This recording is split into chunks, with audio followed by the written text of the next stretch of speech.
Listen, if you've ever broken down the strong this, the strong that, because it was taught to them, they teach it to us. Slowly, without realizing it, you start to lose every single one of us women are born soft. Hello, welcome back to Self Above Else, a podcast for the woman who dares to grow. I'm Zahra, your host, and this is where we get real about personal growth, self acceptance, and navigating life's chaos. Over here, there's no sugarcoating, no filtering, no pretending, just real, honest conversations to help you finally put yourself first. Have you ever had someone tell you, oh my God, you're so strong, or I don't know how you do it all. I could never do everything that you do. Or you've heard someone say something along the lines of, oh, I wish more women were as strong as ABC. I wish more women could be as resilient or as strong as this person. Being strong is sold to us as if it's a superpower, right? It's this ultimate thing that we as women should strive for. And it's something that's sold to us since we're children. But the reality of it is being strong is actually ruining us generation by generation. And so today we're going to unpack what it really means to be a strong woman beyond the mask that we're expected to wear. Okay, so what actually is a strong woman? The version of a strong woman that we've been taught and we've been shown time and time again is the woman that is quiet, that's composed, that isn't very emotional. Oftentimes she's emotionless. The woman that is always reliable, always available, always, capable and always ready to say yes. And usually she says yes with a smile on her face, or she says yes without hesitation. It's just like, oh, yeah, of course, I got it. And also, she's the woman that's never falling apart. She's the woman that seemingly always has it together. That's the strong woman. That's what it means to be a strong woman, right? That's the stereotype and the myth that has been sold to us. I'm not sure where this started, but along the way, we began to internalize this. We began to make it the norm that to be a strong woman is to be all those things I just listed. When in reality, it's the complete opposite. And there's also this thing of like that expressing emotion means that you're weak. And if you're not keeping it all together, if you're not always put together, that you're not worthy, especially if you're not keeping it together and holding it down for everyone, that somehow you're not really enough as a woman. And the wild part is we believe this. So many of us believe this, and we don't even realize how damaging it is. We don't realize how much we have normalized something that should not be normal. The thing is, all of this didn't come with this structured guide or a syllabus. We watched it happen right before our eyes. We watched it with our grandmothers, with our aunts, with our mothers, with our sisters, sometimes even with our friends. I mean, think about it. How many of us have watched the women in our lives survive? Like they're just always on survival mode. You see your mom, she never rests. She's always on the go, or maybe you've asked her like, "Mom, what do you want out of life?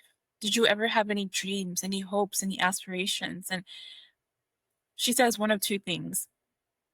Her priority is her children and her family, and that she has to take care of her family.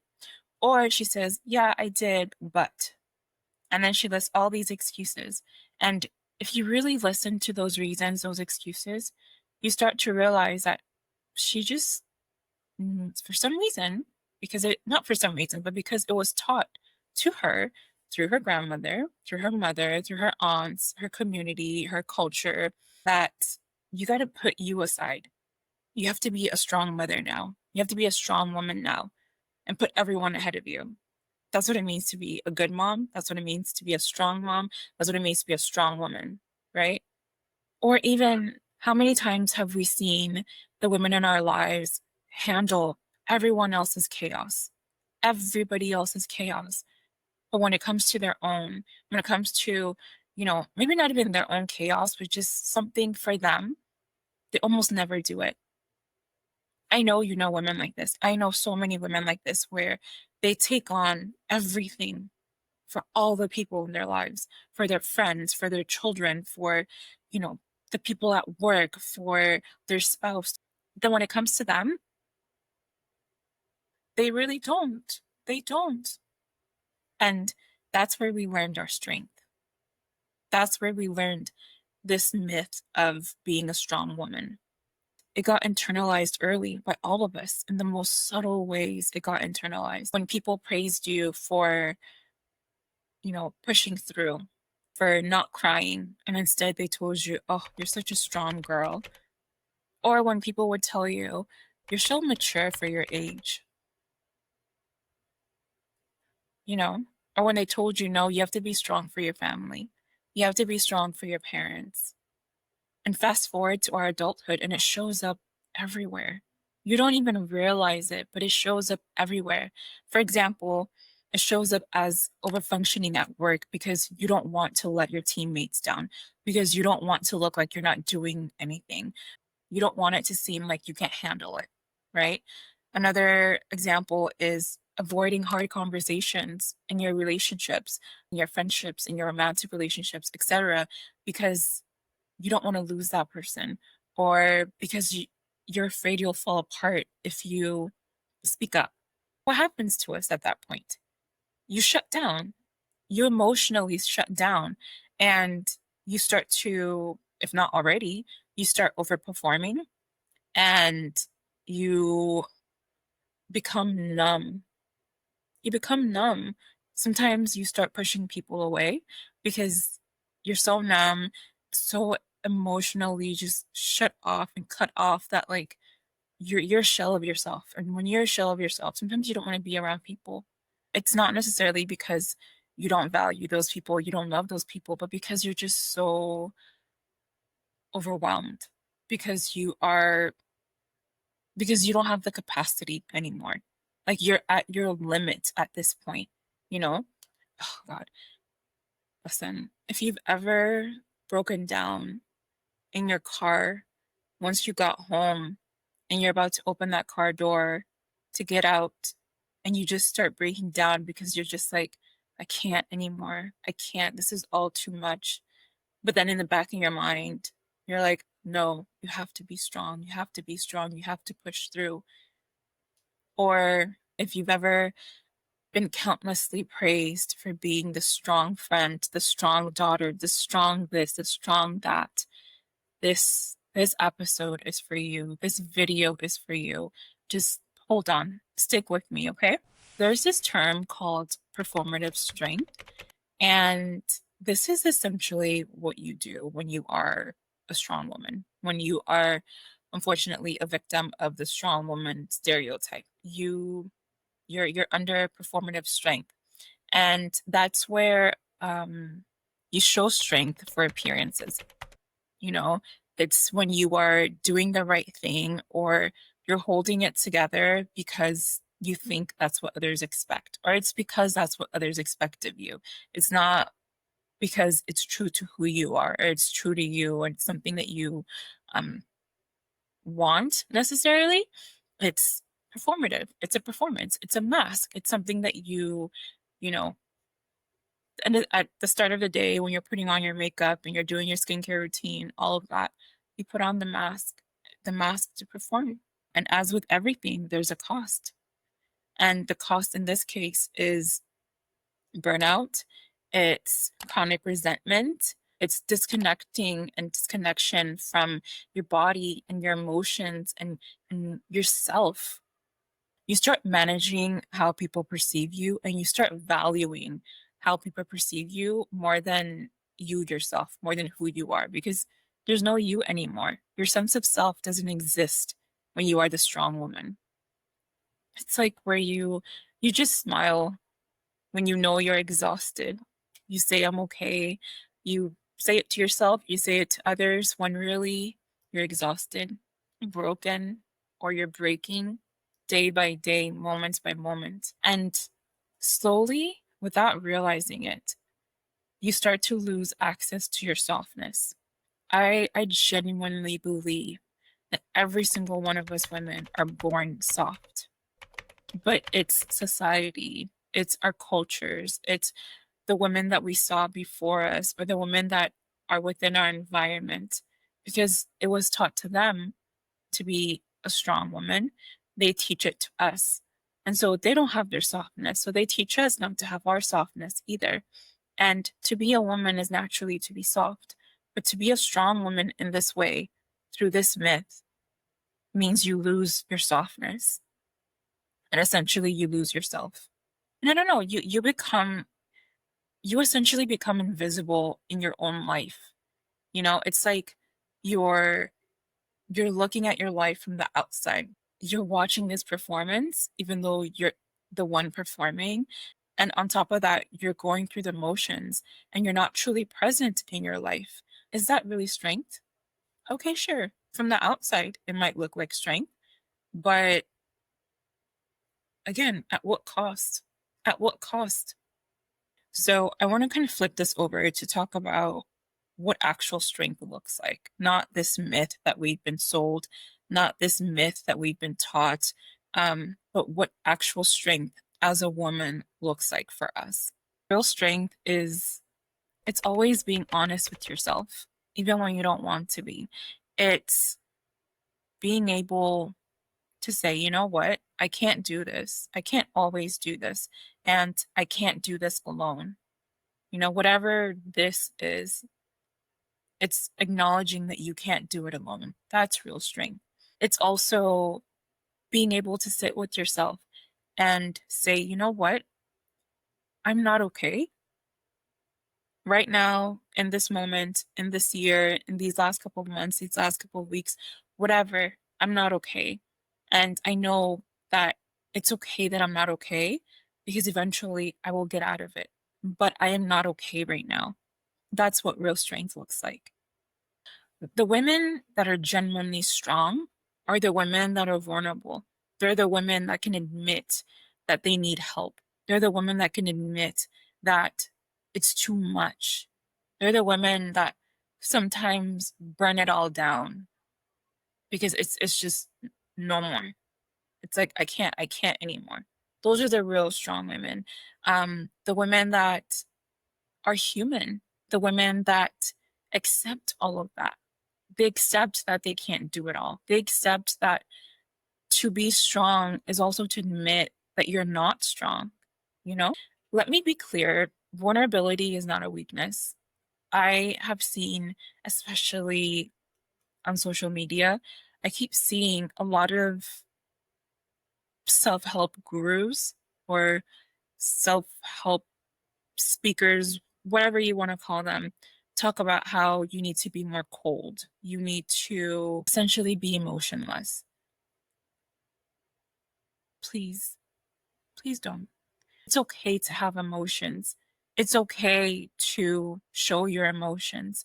You don't have to be cold to every single person. Are there people that you should be cold with? Absolutely.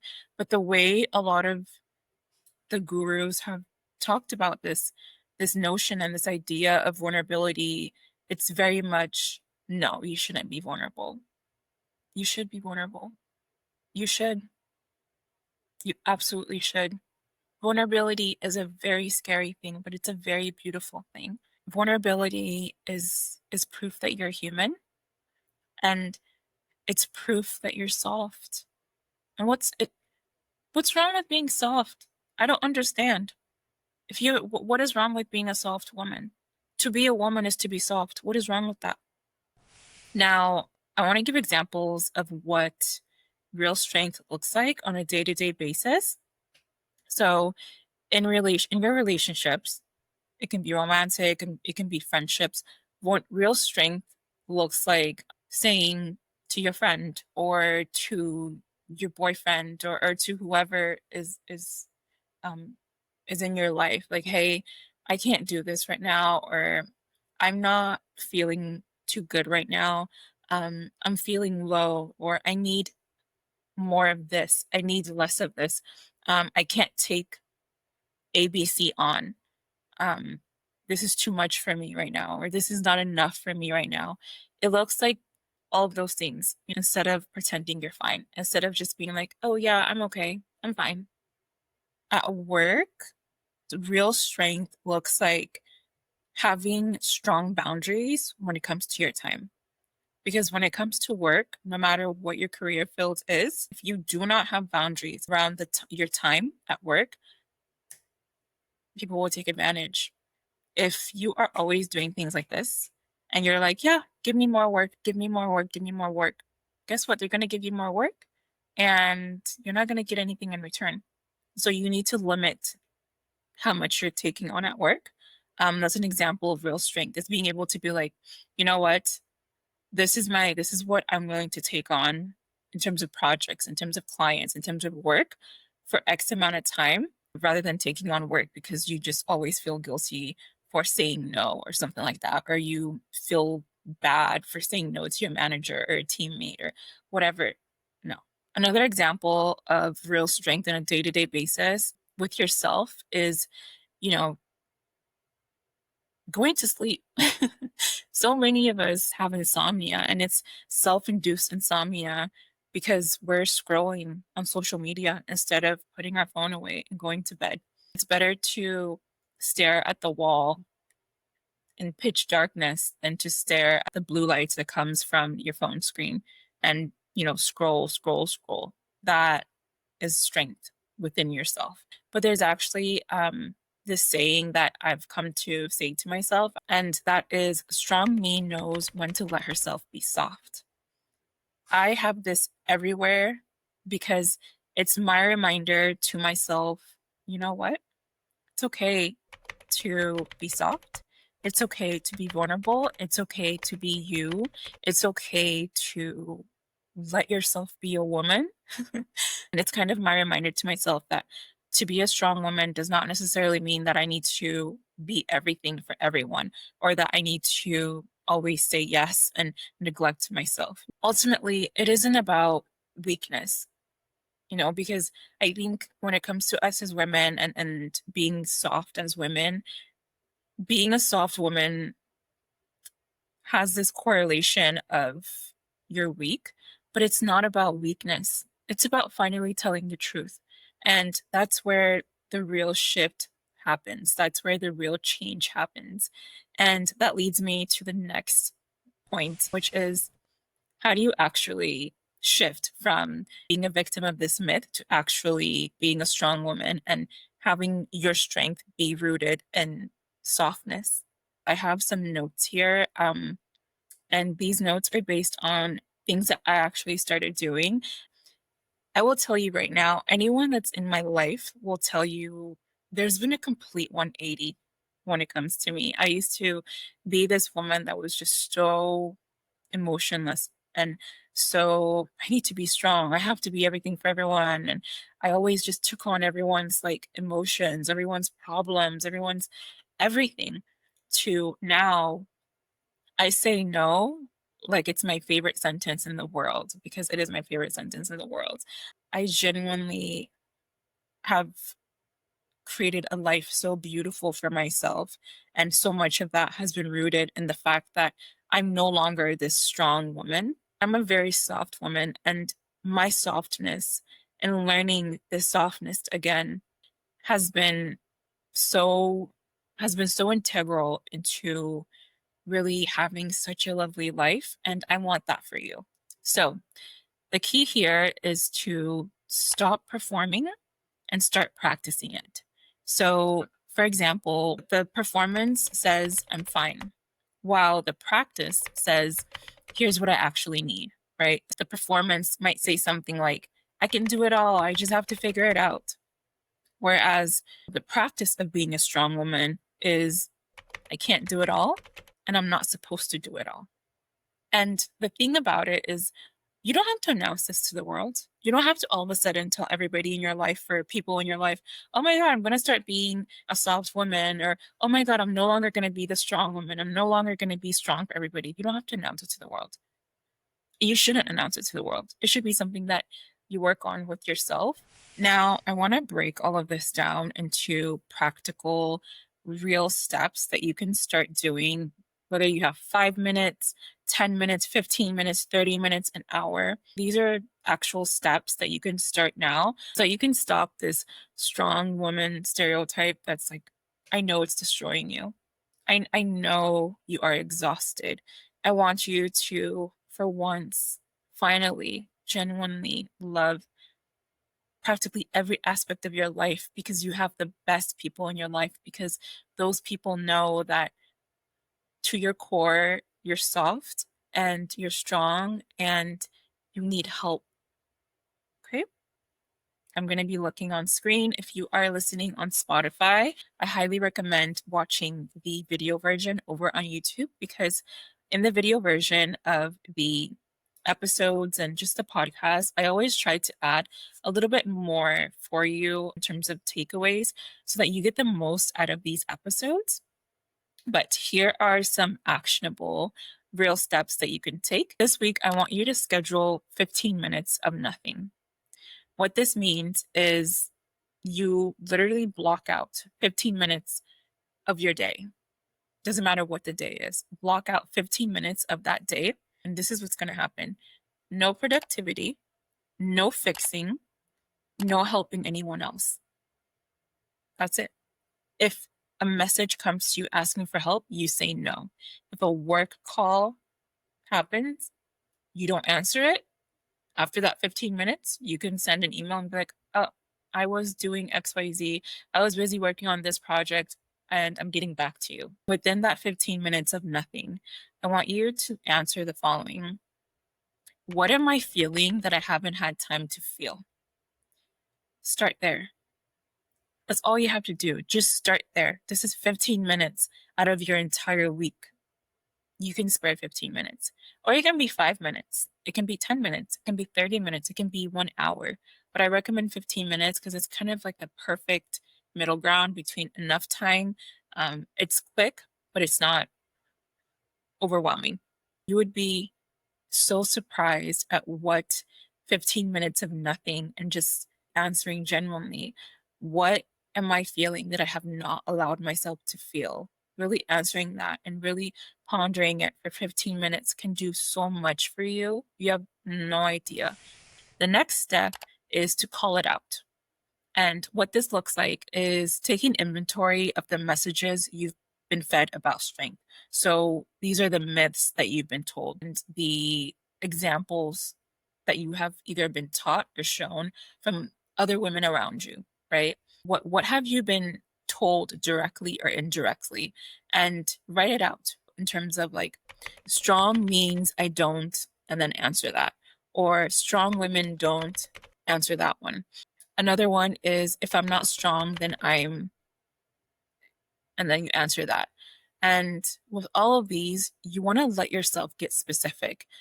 You can voice note this to yourself. You know, sometimes talking is easier and more natural to us than writing it out. So do it that way. And after you've done all of that, write or voice note this in detail.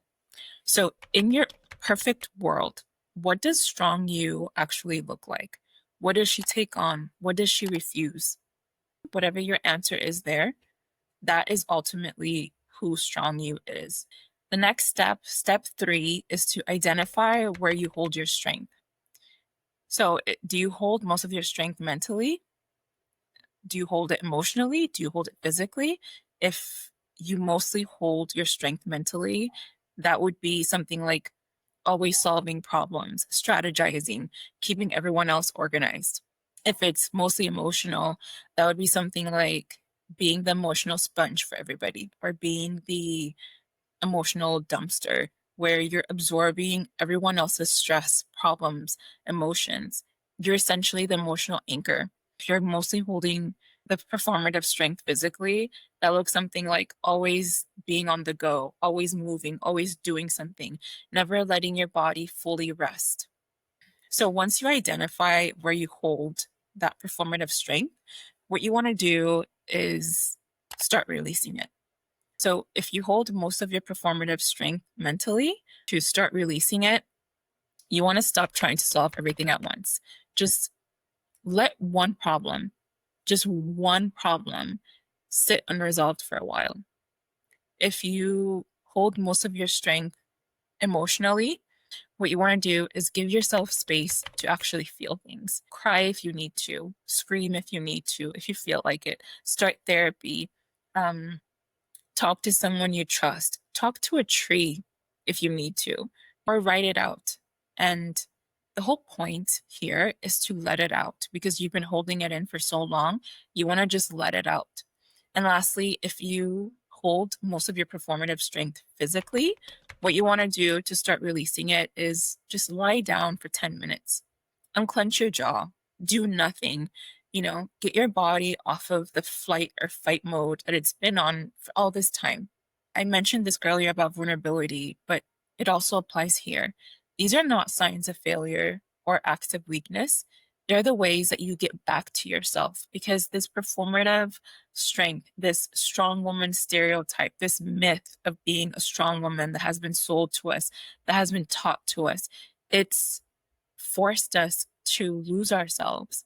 Unlearning the strong woman myth, the stereotype, it takes time and it takes genuine intention.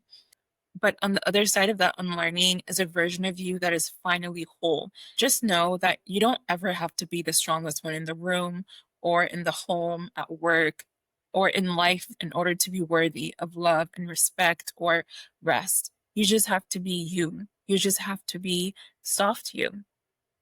And that's it for this episode. Thank you for tuning in, but more importantly, thank you for existing. Let me know your thoughts and experiences on this episode's topic in the comment section, as well as your personal growth progress.